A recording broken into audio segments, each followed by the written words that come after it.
In this class, we will be dealing with 30 literary devices and figures of speech. Okay, first of all, we will deal with simile. Simile is a figure of speech where comparison is made of two things using the words like and as. Metaphor is another figure of speech where implicit comparison between two unrelated things are done without using the terms like and as. For example, simile will be described as she is as sweet as a candy, but like as the usage of as is there, but then in metaphor it will be like he roars. Roaring is the attribute of a lion, so it is like comparing the person to lion in an indirect way. Alliteration is the repetition of consonant sounds in the adjacent words of a line, and consonance is the repetition of consonant sounds in between the line or end of between the words or end of the words of nearby words in a line. Synecdoche is the usage of one phrase that refers to a part of something to refer to the whole thing. For example, sails. Instead of expressing the term ship, when you say sails to represent ship, it is a synecdoche. Oxymoron is the using of two contrasting words together like cruel kindness, etc. Hyperbole is deliberate use of exaggeration for the sake of emphasis. When you say you will take 1,000 years to describe a person's eyes and all, it is hyperbole. Hamartia is a literary device which means moral flaw or the error in judgment. Archetype is the recurring symbols in work, like in every work there is hero, villain, a damsel who is in distress, etc. These are archetypes.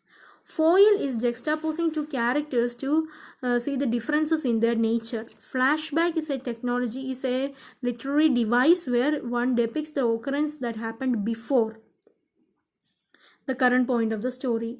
Deus ex machina is an unexpected character or the belief that a divine intervention happened to solve the problem.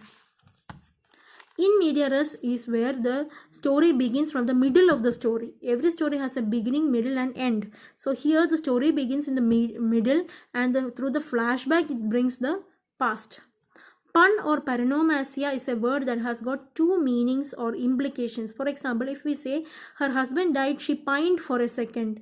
Here the word pined has got two meanings. Pined either will mean she cried for a second in terms of time, or it can mean that she cried for a second husband. So that can be the two different things.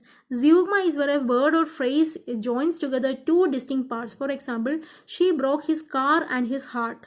There the word broke has the feature of zeugma, where it unites the two terms, the two distinct parts of his car and his heart.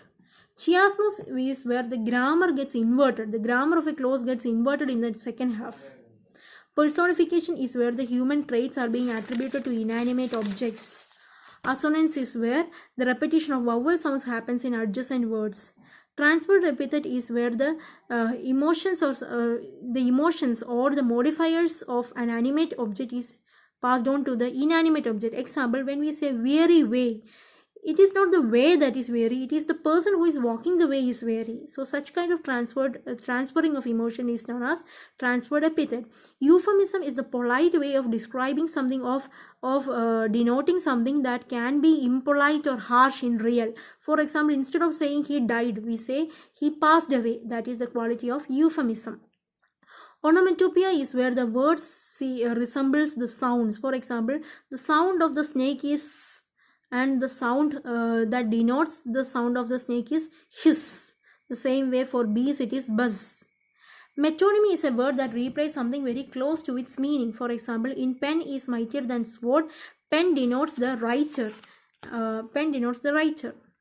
Antithesis is where two opposite things are put together for contrasting effect. For example, speech is silver but silence is golden. Speech and silence are two opposite things that are put together. Anaphora is the repetition of a word or phrase in the beginning of each clause. For example, in Martin Luther King's I Have a Dream, the phrase let freedom ring is repeated. Irony is from what we mean, from what we say, from what is being told, the opposite is being meant. That is what we mean by irony. Paradox is seemingly absurd and contradictory statement which when investigated will prove to be true. Apostrophe is the direct address to some inanimate object or abstract idea or someone who is absent. Addressing a person who is absent. Epigram couples words that contradict each other. Example, the child is the father of men. It is a famous sentence by Wordsworth. Here, child and father are two contradicting things which are put together. Litotes is where an affirmative is conveyed by negating the opposite. Example, he is no dullard. He means he is a smart person, no dull. Tautology is the repeating of the same fact or idea in different words. When we say it is the privilege and birthright of a person. Privilege and birthright, both different words refers to the same fact or the same idea. When such kind of usage is done, it is tautology. I hope this 30 literary devices and figures of speech are clear to you. Thank you.